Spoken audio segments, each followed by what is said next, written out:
CNBC TV18, celebrating 15 years of leadership.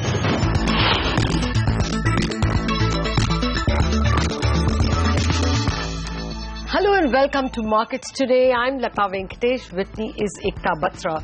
We had a volatile and very choppy session of trading today as a very heavy January series expired today. The quadruple witching day was marked by a lot of volatility and a sudden yanking of shares in the last 1 hour or half hour of trade.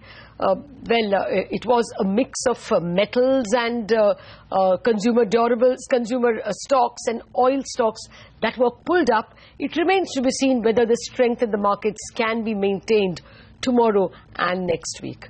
Hi, Ekta. Hi Lata. Well, we can't take away from the fact that it was the 10th consecutive session of gains that we saw, and it was a record closing both for the Nifty and the Sensex today, so it was a thumbs up for the January series. But let's take you to the top stories we're tracking this evening. The market surge in the last hour of trade on expiry day. The Nifty scales the 8950 mark with help from select pharma and realty stocks. Midcaps underperform. It's been a stellar January series for the market. The Sensex and the Nifty surged more than 9% each. The Nifty ended above the 8,900 level. The capital goods index led, posting about 14% gains this series. Bank Nifty gained 10% and more. In key earning reactions today, then, Asian Paints disappoints after profits rise 12% lower than expectations, while Dr. Reddy's gains after reporting strong numbers. HDFC and Sesa Sterlite were other stocks in focus on the back of earnings today. All right, those are some of the themes in the market, and here are the experts that we have lined up on the show today. Market perspective from Manish Gunwani of ICICI Prudential Asset Management Company. We'll also be joined by the managements of some of the companies that declared their quarterly earnings today. We'll also get you some reactions to the Cabinet Committee's decision on the price of spectrum auctions. Okay, well, first up, on to the day's trading action then. It was a roller coaster ride on this expiry day as markets saw some wild swings before a late recovery helped major indices end the day with healthy gains. Sonia joins in to take us through today's trading action and wrap it up for us. Sonia, remarkable recovery in the last hour. What triggered this pullback according to you? Well, thanks for that. One look at the chart of the Nifty and you'll realize that post a sleepy start, the bulls had a heavy lunch and came back into action. In fact, it was a good day of trade. The Nifty managed to conquer that 8950 level, and it was the 10th straight session of gains we saw in the market. So clearly, the bulls have complete control up until now. The Nifty has ended the series on a very strong note. In fact, 9.5% higher for the January series. And importantly, the cash market volumes have been very high at more than 25,000 crores, indicating that FI momentum is intact.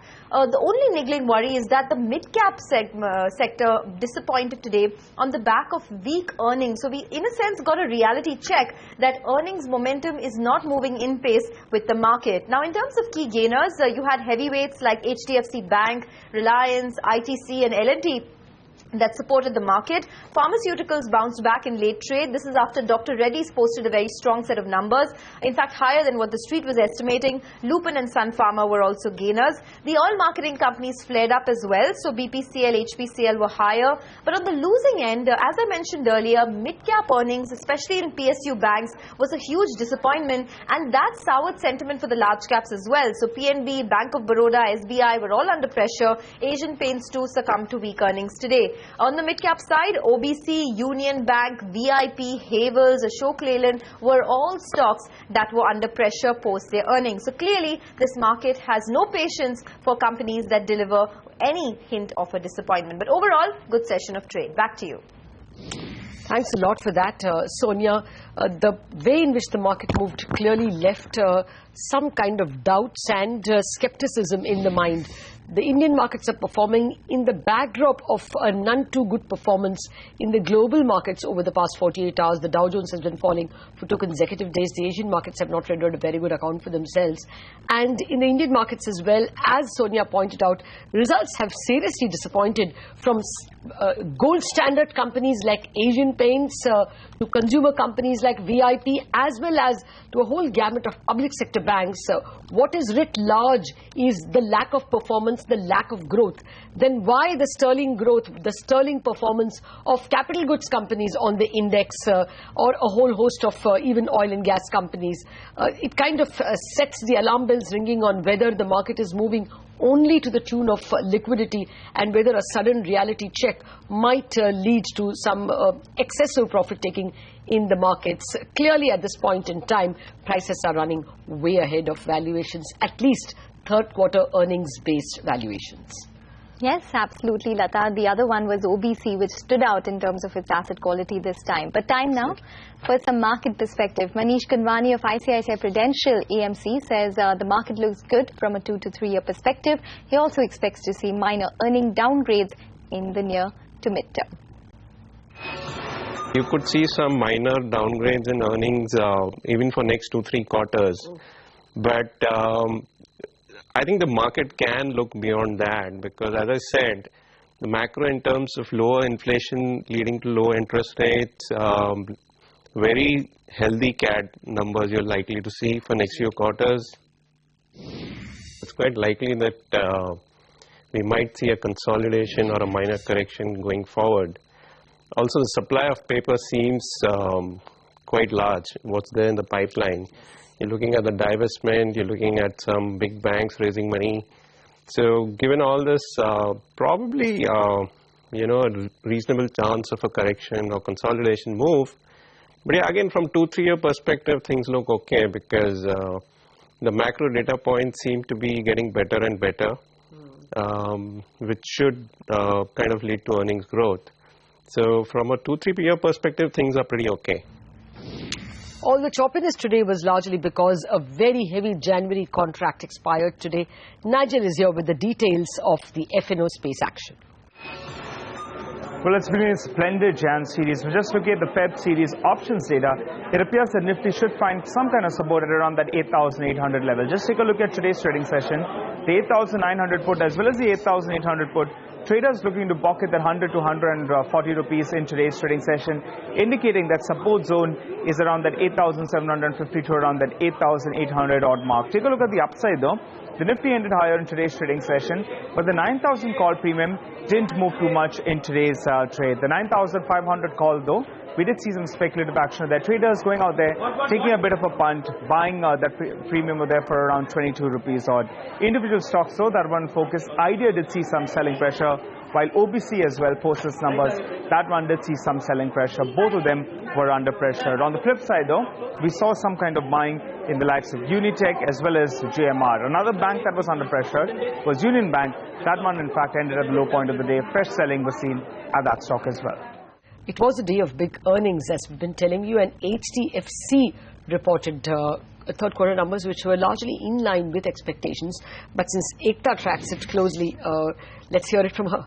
Yes, absolutely, Lata. It was an inline set of numbers. The NII growth on a calculated basis was up around 14.4%, which was in line with what we were working with. Similarly, the profit grew around 11.5% for the quarter as well. Now, one of the reasons why the profit was lower than expectations or was not expected to grow as much was because of the deferred tax liability, which they have been accounting for in the past 2 quarters as well of this financial year. So that stood at around 87.29 crores compared to nil on a year-on-year basis. Net interest margins, that came off a tad bit, so 3.93 compares to 3.99% year-on-year, but the spreads were maintained at around 2.31%, which compares to around 2.29% in the last quarter. Gross NPLs okay this time, so gross NPL as of 9 months FY15 stood at 0.69 versus 0.69% for the first half of the fiscal as well. So overall, you'd have to say that it was an inline performance for HDFC this quarter. All right, let's hear it from the big man himself. KK Mystery on the quarterly numbers. Growth in the individual loan book would probably be one of the important drivers. So if we add back loans we sold in the last 12 months, the growth in the individual loan book would have been 23%. In this 12-month period, we have sold more loans than what we normally sell.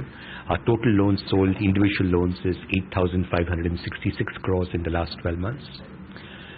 So that would be one driver. Second driver would be spreads. So if you look at spreads over the last several quarters, I would say several years, spreads have generally remained stable within a band of 2 or 3 or 4 basis points up or down. So for the 9-month period, spreads stood at 2.31%. If you were to look at spreads explicitly for the second quarter, then spreads were 2.30%. And if you look at the first 6 months of the year, spreads were 2.29%. All right, that's HDFC. Dr. Reddy's also reported a strong set of numbers. Let's hear that, the details from Archana. Well, yes, strong set of numbers, and mainly because the company has been able to limit the impact of currency depreciation in the Russia CIS market, a market which contributes about 15% to revenues. The impact has been much lower than what the street was estimating, and hence the numbers are looking far better. So Russia sales was down 9% to 400 crore rupees, and on a quarter-on-quarter basis, if you see, they've actually maintained the decline. North America also grew better than expected, 4% up to 1,682 crore rupees. After 3 strong quarters, although India growth was slightly a miss at 11% growth. Onto the other broad line numbers, consolidated net profit was down 7% for the company at 575 crore rupees, better than what the street was estimating. It was estimating just a 534 crore rupees of net profit. Consolidated revenues up 8.7% to 3,843 crore rupees, also much higher than what the street was estimating. Consolidated operating profit at 722 crore rupees, and operating profit margin, the EBIT percent, at 18.8%. Although this has been impacted slightly because of a higher outgo as far as the R&D expenses are concerned. R&D expenses are up about 45% on a year-on-year basis to 431 crore rupees. The other positive factor in the numbers was a positive growth of 20% in the PSAI segment, first time in 6 quarters. Okay, all right, Archana. Thanks very much for that. It was definitely a good quarter. Let's listen in to the management of Dr. Reddy's.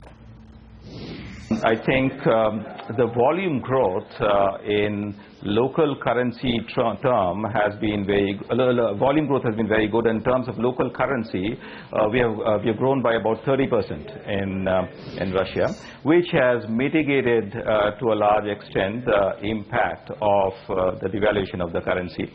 Having said that, the whole thing has not fully played out because there's some hedges which will run out by end of the year, and probably next year we'll get a little larger hit. But the market overall, I think we are doing quite well in terms of units. Okay, that's on Dr. Reddy's. But also in the earnings space, we had the paints manufacturer, Asian Paints, that reported what was a disappointing set of numbers for this quarter. Pragya joins in now to tell us all the details on Asian Paints numbers. Pragya.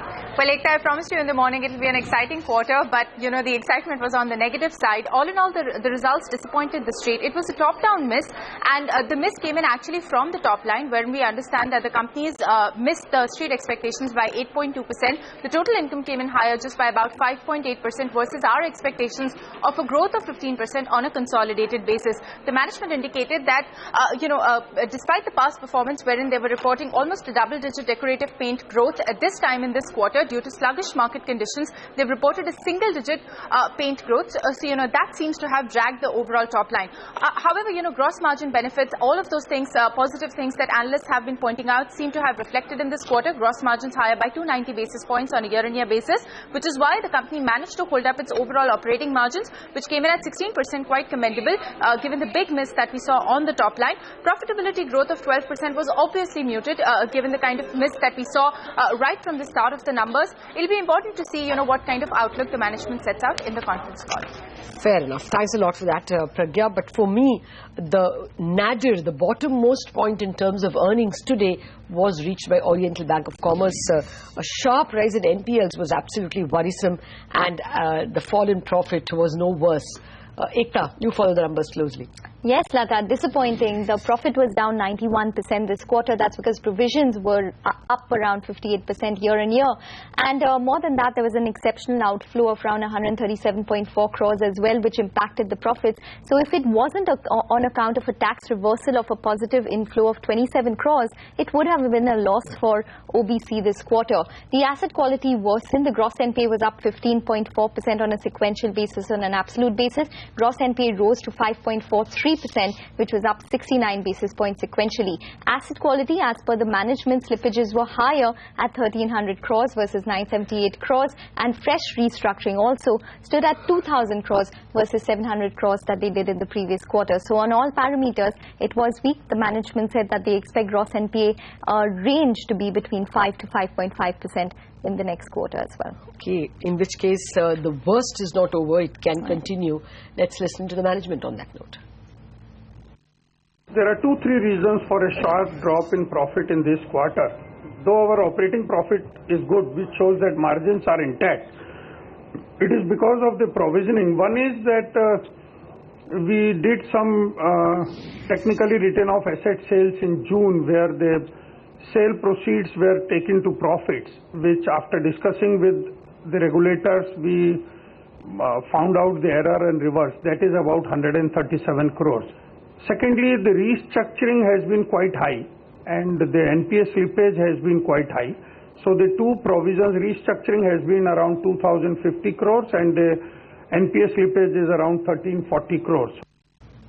Okay, well, that's the OBC management. Take a break now. But coming up, Sudarshan Sakani joins in for a technical chat, and we'll also tell you about Adani Enterprises' big restructuring plans that group has.